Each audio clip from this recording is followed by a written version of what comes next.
Jamaah,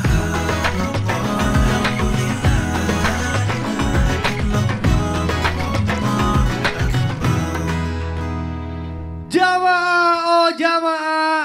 Alhamdulillah. Alhamdulillah jamaah masih di Islam itu Indah dan hari ini kita sedang membahas tema pahala yang tercuri. Baik kita lanjut nih pembahasan kita hari ini. Saya mau ke Ustadz Maulana dulu. Iya. Ustadz mohon izin ya kita bahas lagi nih masalah pahala yang tercuri. Seru banget ya. Seru banget. Ustadz saya pengen tanya. Kenapa juga sih tadi ngumpet-ngumpet? Ya saya takut pahala saya tercuri makanya saya ngumpet. Padahal gak gitu ya caranya. Nah, itu saya yang salah. Ustadz bener gak sih ketika kita berdoa kepada Allah terus pahala doa kita itu bisa tercuri bahkan hilang. Nah maksudnya gimana sih Ustadz? Kan kalau misalnya kita berdoa kan misalnya berdoanya kepada Allah bukan ke yang lain. Nah ini gimana maksudnya Ustadz? Mohon penjelasannya guru. Masya Allah, tabarakallah. Ingat kepada semuanya kalau berdoa ada adab-adab berdoa. Iyyaka na'budu wa iyyaka nasta'in. Berbuat dulu baru berdoa. Puji-pujilah dulu baru berdoa. Makanya ada adat-adatnya, adab-adabnya. Adab-adabnya ketika berdoa. Berdoa kepada Allah terus pahala doa kita itu tercuri. Bahkan bisa hilang. Maksudnya gimana tuh? Nah, apalagi berdoa kepada Allah kan bukan kepada manusia. Nah dalam hal ini maksudnya ada yang berdoa tercuri pahalanya. Siapa itu? Hilangnya pahala doa. Doanya sampai tapi hilang pahalanya. Karena Allah tidak menerima rasa syukur itu tanpa bersyukur kepada kedua orang tua. Ada baiknya kalau berdoa, jangan lupakan doakan kepada orang tua. Bentuk ketidaksyukuran seorang hamba jika tidak mendoakan orang tua. Apalagi, terlalu pelit. Kenapa? Tidak mau mendoakan sesama muslim. Padahal ketika engkau mendoakan sesama muslim kesembuhan, jangan pernah pelit mendoakan orang kesembuhan. Ketika engkau mendoakan kesembuhan kepada orang sakit, maka kesembuhan itu tidak diberikan kepada orang sakit itu sebelum engkau dulu yang dikasih kesembuhan. Jadi sebenarnya kita dapat mencuri pahala juga tuh. Bagaimana caranya? Kalau ada orang sakit, kita doakan orang sakit. Jangan pelit. Ayo kita sama-sama mendoakan. Ada teman kita yang lagi sakit. Mari kita doakan. Sebenarnya ketika kita mendoakan saudara kita yang lagi sakit. Sebenarnya itu pahala besar buat kita. Karena kenapa? Allah sembuhkan penyakit kita. Allah sembuhkan penyakit kita. Kenapa? Karena engkau mendoakan saudaramu yang sakit. Kemudian berikutnya. Nauzubillah summa nauzubillah. Bisa jadi hilanglah pahala kita. Karena memiliki penyakit hati. Bisa jadi. Mikdad bantu dong. Voice over. Dasar orang ini selalu aja gak mau kalah sama aku. Dasar sirik. Udah jelek, sombong lagi. Awas kamu. Gak usah Kan lagi ngomongin orang. Body shaming. Gak boleh. Karena ini penyakit hati tuh kebanyakan kayak gitu. Gara-gara lihat sosial media jadinya. Aduh jangan. Dasar. Gitu loh. Ada lagi nih, hati-hati. Ketika ada orang berbuat dosa menyebabkan, nauzubillah. Contoh, minum khamar. Minum khamar itu satu tetes 40 hari. Doanya tidak diijabah ini. Jadi hati-hati. Makanya kita seakan-akan gini. Mohon izin. Sebaiknya kalau mau berdoa. Bagusnya kalau berdoanya berjamaah. Ada yang pimpin kita lagi ngaminin. Coba. Mohon maaf. Ustaz Bani berdoa. Bahasa Indonesia ya. Supaya jamaah dengar. Ya Allah mudahkan segala urusan saya. Amin. Hajat dan permintaan saya ya Allah. Kabulkan ya Allah. Berikan jodoh yang terbaik untuk saya ya Allah. Amin. Ya Amin. Betul Pas banget. itu Kak? Iya pas banget sih. Pas ya. Tapi kasihan istrinya Ustaz iya. Bani. Ustaz Maulana kan Ustaz Bani nyontoin Kalau biar saya diaminin. Amin. Tapi istrinya Ustaz Bani kan lagi nonton. Jadi kena deh kalau pulang. Jadi gitu. Kita bisa dapat dari apa yang didoakan oleh orang itu. Sehingga kita dapat ketika kita mengaminkan doanya. Nah dalam hal ini silakan berdoa bersama-sama. Bahkan ada teknik yang luar biasa. Sebelum kita baca doa, baca Yasin. Berpuasa. Itu teknik. Bahkan kalau mau dikabulkan doanya. Yakni baca dulu salawat Nabi.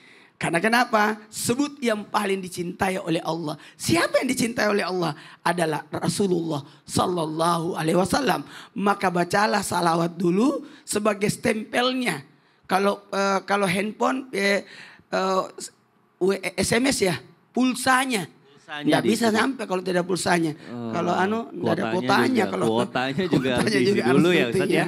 Jadi itulah bersalawatlah dulu. Wah Allah. Allahumma shalli ala sayyidina Muhammad. Ada adab-adabnya itu yang paling penting. Ada adab-adabnya, isi doanya, konten doanya. Terus orang berdoa lantas kita aminkan dari belakang, itu bagus. Atau mendoakan orang lain, itu kita dapat loh. Itu kita dapat juga kebaikannya. Makanya jangan doain yang buruk-buruk karena nanti bisa berbalik ke kita ya Ustaz ya. Nauzubillah. Nauzubillah. Baik, Masya Allah kita akan lanjut nih. Sekarang saya mau ke Ustadz Bani. Ustadz Bani, afwan nih masih ada pertanyaan. Saya pengen tanya sebenarnya benar gak sih ada pencuri pahala di hari Jumat? Nah ini spesifik nih, hari Jumat. Bahkan bisa menghapuskan pahala dan bisa juga menjadikan seseorang itu menjadi kafir. Aduh nauzubillah, ini mohon penjelasannya Guru. Ustadz Bani minta maaf dulu sama istri, itu cuma contoh. Tadi itu nyontoh jadi mancing. jodohnya terbaik Ustadz. Jadi udah ada tapi jadiin terbaik. Justru minta jodoh biar dia jadi jodoh terbaik saya dunia akhirat. Wah, tuh kan bisa aja. Ngelesnya. Tadinya mau mancing Ustadz Maulana. Silakan Ustadz Bani, mohon izin dijawab Ustadz ya. Maulana, Ustadz Syam, guru-guru kami dimanapun berada. Bismillah, wassalatu wassalamu ala rasulillah wa ala alihi wa ashabihi wa mawalah la hawla wa la quwata illa billah. Nah yang berikutnya na'udzubillah min dzalik bisa kita kehilangan pahala. Bahkan na'udzubillah min dzalik bisa distempel oleh Rasulullah sebagai na'udzubillah orang yang kolbunya tertutup. Bahkan bisa jadi munafik, bahkan bisa jadi kafir. Kapan itu? Seorang laki-laki muslim sudah balik, berakal, sehat, tidak ada masalah. Tapi tidak mau sholat Jumat. Aduh, nonton bola aja sanggup dia. Jumatan gak sanggup. Goes 3 kilo, 4 kilo, 10 kilo. Masih di samping rumahnya dia gak sanggup datang. Nauzubillah min dzalik. Apalagi nih sholat Jumat. Masya Allah. Rasul SAW katakan. Man taraka thalasa jum'ain. Barang siapa yang meninggalkan sholat Jumat 3 kali. Tahawunan. Karena malas-malasan, ogah-ogahan, menyepelekan keutamaan dan kemuliaan hari Jumat. Maka tubi'a ala qalbihi. Kalbunya itu dikunci, tertutup rapat. Sulit hidayah masuk ke dalam kalbunya. Dalam riwayat yang lain, fahuwa munafik. Dia termasuk munafik. Bahkan ada yang berpendapat kafir 3 kali berturut-turut. Karena dia menyepelekan, tidak menghargai, tidak menganggap ada kemuliaan di sana. Bisa, na'udzubillah min dzalik, bisa menjadi kafir. Na'udzubillah, summa na'udzubillah. Hari Jumat adalah hari yang luar biasa. Sayyidul Ayyam. Di sini doa-doa kita dimuliakan oleh Allah Subhanahu wa taala, diijabah. Bahkan kata Rasulullah SAW, meskipun hadisnya dhaif, tapi sebagian ulama mengatakan tidak menyelisih hadis yang sahih. Barang siapa yang meninggal malam Jumat, Kamis malam Jumat, atau hari Jumatnya, wuqiya fitnatul qabr atau wuqiya azabul qabr. Dia diselamatkan, dilindungi, dijauhkan dari siksa kubur. Meninggal hari Jumat saja tuh. Sekarang hari apa nih? Sekarang hari Kamis, berarti besok. Siapa yang mau duluan? Boleh. Ya, jangan gitu Nanti dulu dulu ya. Ustaz Wani. Aduh jadi seram saya. Jadi hari Jumat itu adalah hari yang begitu luar biasa, begitu istimewa. Bahkan kata Rasulullah SAW, fihi sa'atun la yuafiquha abdul muslim. Di waktu hari Jumat itu ada sebuah waktu yang sangat sebentar. Tidaklah seorang muslim, seorang mukmin berdoa kepada Allah kalau bertepatan dengan waktu itu pasti diijabah dan diberikan oleh Allah Subhanahu wa taala. Paling tidak sebagian ulama mengatakan kapan waktunya itu, ada yang mengatakan waktu subuh hari Jumat. Ada yang mengatakan ketika khatib naik mimbar. Ada yang mengatakan pas duduk antara 2 khutbah. Ada yang mengatakan sore, yang paling Abdul kejar dari subuh sampai sore. Itu yang paling mantap. Biar gak lewat. Kalau kejar sampai dari malam Jumat ya. Kalau perlu dari malam Jumat, benar. Masya Allah. Meskipun malam Jumatnya sendirian gak apa-apa. Wah, enggak itu beda ya. Sendiri kan bisa ibadah. Ada yang langsung cengok wajahnya. Oh, saya kena tuh. Bahkan Rasulullah SAW mengatakan barang siapa yang datang melangkah untuk ke masjid melakukan sholat Jumat. Dia sudah mandi, sudah bersuci, sudah memakai parfum wangi-wangian, niat beribadah kepada Allah Subhanahu wa taala. Satu langkahnya bikulli khutwatin yakhtu biha. Satu langkah itu kana lahu, bagi dia pahalanya itu seperti qiyamu sanatin wasiyamuha. Seperti dia sholat tahajud 1 tahun full. Atau dia puasa 1 tahun full. Satu langkah itu. Kalau dari rumah kita ke masjid berapa ribu langkah. Berapa ribu tahun kita dapat. Masya Allah. Makanya datang sholat Jumat duluan. Itu seperti dia dapat bersedekah unta. Lalu berikutnya seperti berkurban sapi, kambing, ayam dan telur. Yang terakhir kalau khatib naik mimbar sudah tutup buku. Mana pahala saya? Udah tutup, udah gak tercatat. Nauzubillah min dzalik. Ayo bersegera kalau tiada kita harus uzur memprioritaskan ya. Itu penting banget karena luar biasa banyak banget tuh. Kalau sholat Jumat itu keutamaannya. Masya Allah. Baik, selanjutnya ini kita masih membahas mengenai pahala yang dicuri. Nah Ustaznya mohon izin nih. Sebenarnya kalau pahala kita dicuri, kitanya tidak berkurang gitu, pahalanya malah justru menambah kebaikan kita, itu tidak masalah. Tapi yang jadi masalah yang pengen saya tanyain, gimana sih supaya misalnya pahala yang kita misalnya sudah dapatkan, kita punyai, itu tidak berkurang. Mungkin ada gak sih doa atau misalnya amalannya gitu. Yang Ustaz tadi Syam. yang ngumpet-ngumpet itu. Betul. Bismillahirrahmanirrahim. Iya, Dari guru mohon penjelasannya, Ustaz Guru. Bani, Ustaz Maulana, Mas Mikdad. Kalau ditanyakan ada nggak caranya, itulah yang kita jelaskan satu episode full ini. Betul. Apa amalannya agar tidak tercuri dari segmen awal sampai sekarang, itulah yang kita jelaskan Betul, dari awal betul. dari guru-guru kita. Kalau Jumat jangan sampai telat, kalau ada tetangga kelaparan kasih makan, perhatikan hak-hak tetangga. Kemudian kalau ada orang beri salam, ambil pahala salamnya tanpa mengurangi pahala orang lain. Kalau ada majelis ilmu, kalau ada taman-taman surga kata Nabi, mampir-mampirlah ke sana. Ada taman-taman surga, mampirlah ke sana. Ini udah disediakan taman surga, nggak mau mampir, gimana mau bermimpi mau masuk surga? Apa itu taman surga? Yaitu majelis-majelis ilmu. Ada orang lagi ceramah, ada membicarakan ilmu agama, duduklah di sana, dengarkan pembicaraannya. Maka subhanallah, engkau termasuk mampir di majelis ilmu. Itu cara agar pahala kita terus mengalir dari Allah Subhanahu wa taala. Namun jikalau dikatakan ada nggak amalannya, caranya supaya yang kita punya ini tidak habis, tidak tercuri, tidak hilang. Yang pertama tidak lain dan tidak bukan, beribadahlah karena Allah Subhanahu wa taala. Seseorang dipanggil nanti di hari kiamat sebelum dipanggilnya Firaun, Qarun, Haman dan semua orang-orang kafir yang disebut dalam Al-Quran. Orang ini dipanggil padahal dia orang beriman. Ditanya sama Allah, wahai hambaku, apa yang selama ini kau lakukan di dunia? Ya Allah, saya mempelajari ilmu agama dan saya mengajarkannya. Kata Allah Subhanahu wa taala, engkau berbohong. Karena engkau belajar dan mengajar hanya untuk dikatakan sebagai orang alim, maka habis pahalanya. Disebabkan karena niatnya bukan karena Allah Subhanahu wa taala. Ya Allah, selama di dunia aku membuka Al-Quran, aku membaca Al-Quran, aku rajin membaca Al-Quran ya Allah. Karenamu ya Allah, engkau berdusta.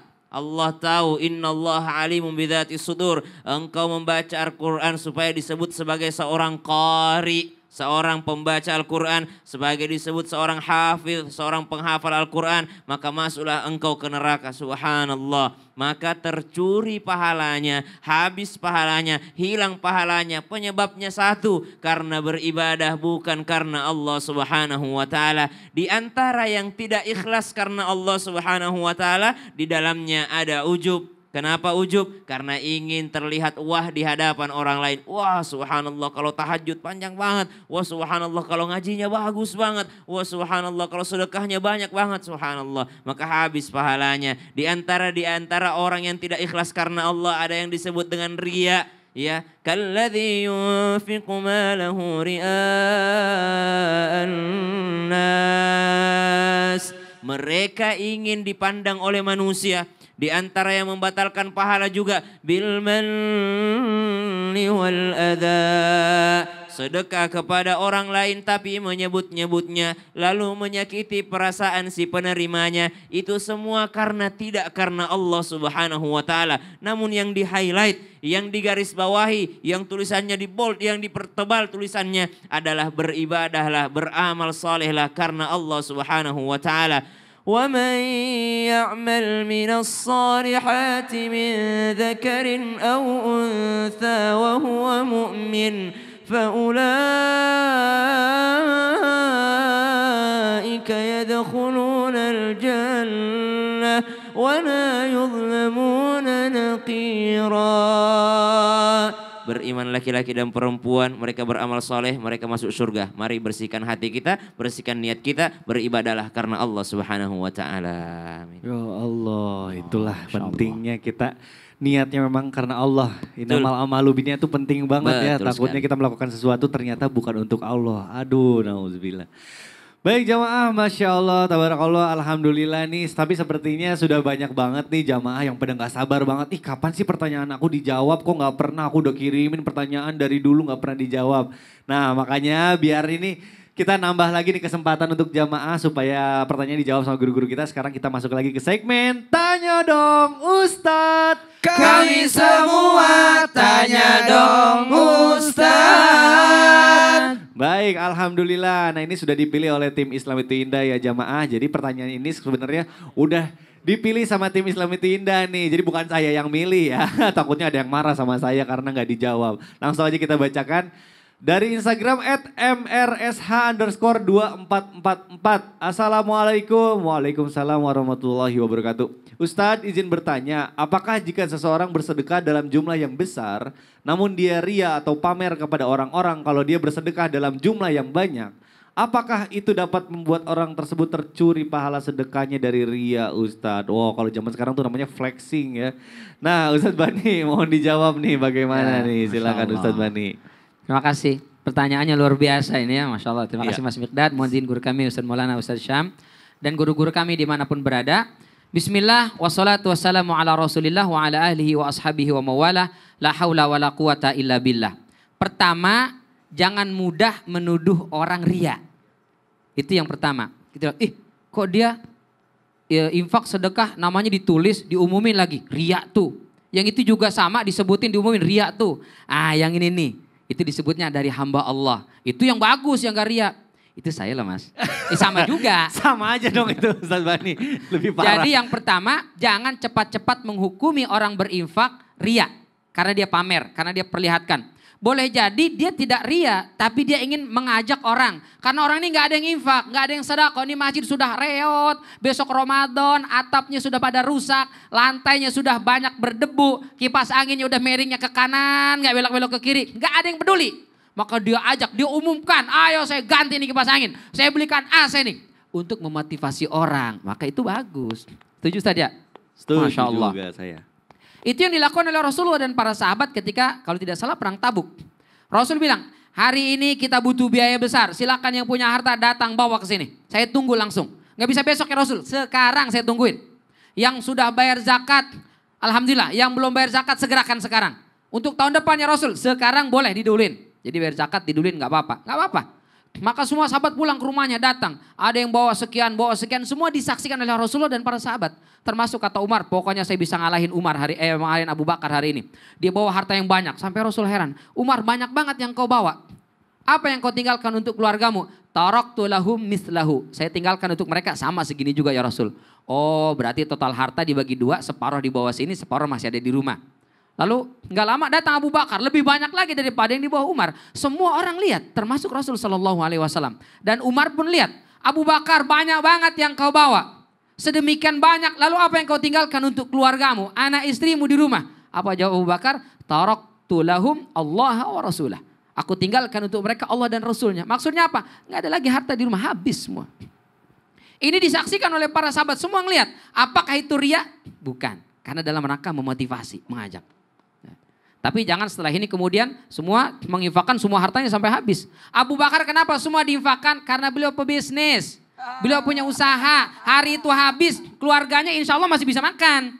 Ini kalau mohon maaf, kita usaha lewat motor satu-satunya pulang jalan kaki. Kata istrinya, Mas mana motornya? Udah saya wakafkan, saya infakkan. Terus kita bagaimana nanti Mas? Biar Allah dan Rasulnya yang ngasih. Siapa? Allah Rasulnya yang ngasih. Tawakal itu harus pakai ikhtiar. Gak bisa langsung bermodalkan semangat tapi tidak ada ikhtiarnya. Tadi sudah disinggung oleh guru kita, pahala sedekah bisa hilang. Ya ayyuhalladzina amanu la tubtilu shadaqatikum bil manni wal adza. Dalam surat Al-Baqarah 264 dijelaskan oleh guru kita Ustadz Syam. Bisa hilang pahalanya kalau apa? Kita kasih tapi kita gerendengin kalau kata orang Betawi, disebut-sebut. Nih, kerja kek, badan sehat begitu. Besok-besok diminjam lagi ya, awas ya. Kalau orang Betawi bilang begitu. Hilang tuh pahalanya, meskipun banyak kita ngasih, apalagi sedikit. Udah sedikit diomongin lagi.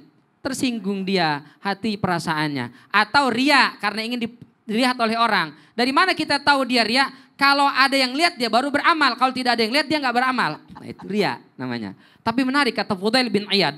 Ria itu adalah ketika seseorang tidak jadi beramal karena takut dibilang ria, itu ria. Kata Fudail bin Iyad. Tarkul amali li ajli nas ria. Nggak jadi beramal karena takut dibilang ria, itu yang ria. Kok sampean nggak sholat ke masjid, takut ria, mas saya di rumah aja dah. Aduh, nggak gitu Ente juga kenapa dong. nggak ikut sahur buka bersama? Saya takut ria. Kenapa nggak berinfak sedekah seperti yang lain? Takut ria.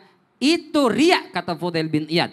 Tapi kalau al-amalu li ajli nas, dia beramal karena pengen dipuji oleh orang, karena pengen disanjung dan dimuliakan oleh orang lain, itu sudah jatuh syirik. Karena beribadah karena orang lain. Nauzubillah min dzalik. Wal ikhlasu an yu'afiyaqallahu minhuma. Ikhlas itu adalah ketika kita beramal sudah nggak ada urusan apa kata orang. Itulah yang ikhlas. Mudah-mudahan Allah bantu kita bisa ikhlas semua. Waduh, jadi kalau kita beramal pengen dipuji orang lain itu levelnya kayaknya udah bukan real lagi tapi syirik. Udah syirik, Serem kata banget ya. Masya Allah. Aduh, nauzubillah subhanallah. Karena zaman sekarang itu kalau misalnya kita zaman sosial media itu kalau misalnya posting apa-apa kadang suka nggak sadar gitu kita tuh posting sesuatu yang ternyata pengen dipuji sama orang lain gitu. Maka sekarang rubah niatnya, pengen supaya mudah-mudahan ada orang yang ngikut melakukan kebaikan. Betul, itu berarti balik lagi sama niatnya ya, kita perbaiki niat, Masya Allah.